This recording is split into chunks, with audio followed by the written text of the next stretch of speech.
আলহামদুলিল্লাহ, শুরু হয়ে গেল আমাদের আখ কাটা, আখ মাড়াই করা ও গুড় তৈরি করার প্রসেস। আমাদের গুড় তৈরি করার মধ্যে সব থেকে কঠিন যদি কোনো কাজ থাকে তাহলে সেই কাজটি হচ্ছে এই আখ কাটা এবং আখের পাতা পরিষ্কার করা। এই আখের পাতা পরিষ্কার করতে গেলে অনেক আখের শুং আমাদের গায়ে লেগে যায়। আজকে সারাদিন খুব ভালো গরম গেছে, গরমে সবাই মোটামুটি একটু ক্লান্ত হয়ে পড়ছি, যার জন্য আসলে ছাতার তলে সবাই একটু বিশ্রাম নিয়েছি। সর্বশেষ আমাদের আখ কাটা যখন হয়ে যায় তখন আমরা আখের যে বোঝাগুলো এগুলাই মাথায় করে আমাদের ভ্যানে নিয়ে যাই। ভ্যানে করে আমরা মারাই কলের ওইখানে আমরা নিয়ে যাব। একটা একটা করে বোঝা আমরা নিয়ে ভ্যানে তুলি। এই আখগুলো কিন্তু প্রচণ্ড রকমের ভারী হয়, যেহেতু পুরাটাই রসে ভরা, তাই বেশি নেওয়া যায় না, অল্প অল্প করেই আনতে হয়। খুব ভারী এগুলাই, যেহেতু এগুলার ওজন একটু বেশি, তাই একানা এনে সবাই মিলে আমরা ভ্যানটা ভরলাম আখ দিয়ে। এখন এগুলো নিয়ে যাব আমরা আমাদের মারাই কলের ওইখানে নিয়ে আমরা তারপরে মারাই করব। প্রচণ্ড ভারী হয়েছে আমাদের ভ্যানটা। আমাদের মারাই কল থেকে আখের ক্ষেতগুলা একটু বেশ দূরে হওয়াতে একটু কষ্ট করেই আনতে হয়, উঁচু নিচু বিভিন্ন পথ পাড়ি দিয়ে এগুলাই আমাদের মারাই কলে নিয়ে যেতে হয়। আখগুলো প্রচণ্ড রকমের ভারী হওয়াতে উঁচু জায়গায় ওঠাতে 3 জন মিলেও কষ্ট হয়ে যায়। যাক, সর্বশেষ আমরা আমাদের আসলে মারাই কলের কাছে চলে আসলাম। আমাদের গৃহস্থর বাড়িতে এই মারাই কল এবং তাপালটা বা যে চুলা, সেই চুলা বসানো হয়েছে। তো সবাই মোটামুটি একটু ক্লান্ত হয়ে গেছি, কারণ অনেক কষ্ট করে ঠেলে আসতে হয়েছে উঁচু নিচু জায়গার মধ্য দিয়ে।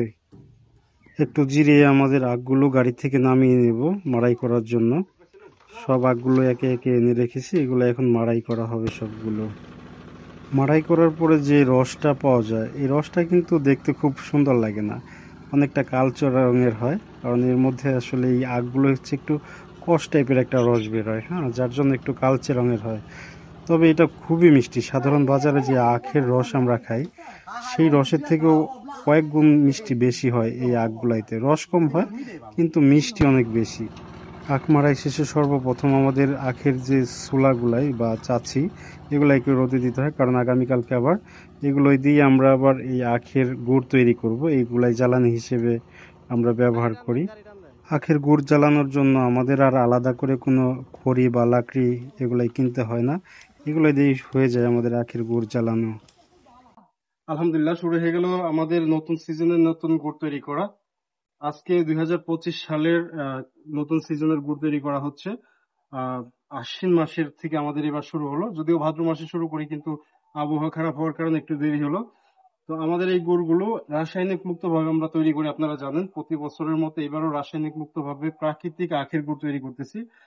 তো এই শুরুর গুড় আমরা কয়েকদিন আগেই শুরু করেছি, কিন্তু আসলে আপনাদেরকে দেইনি, কারণ গুড়ের কোয়ালিটি ভালো না হলে আমরা অনলাইনের কাস্টমার বা আমাদের কাস্টমার যারা, তাদেরকে দেই না, সচরাচর লোকাল বাজারে বিক্রি করি। তো যারা আসলে আমাদের গুড়ের জন্য অপেক্ষা করছিলেন, এতদিন যাবত অপেক্ষায় ছিলেন অনেকেই, তারা অতি দ্রুত আমাদের সাথে যোগাযোগ করবেন। গুড় জাল করা শেষে আমরা এটা ধরে নামিয়ে নিয়ে আসবো ঠান্ডা মাটির মধ্যে রাখলে এটা একটু তাড়াতাড়ি ঠান্ডা হয়। আর দ্রুত ঠান্ডা করার জন্য আমরা একটু সময় নাড়বো, একটু ঠান্ডা হলে তারপর আমরা বীজ তুলবো। ঘষে ঘষে বীজ তোলা হয়ে গেলে তারপরে গুড় তৈরি করা হয়ে যায়। এখন রেখে দিলে এটা আস্তে আস্তে জমাট বেঁধে যাবে।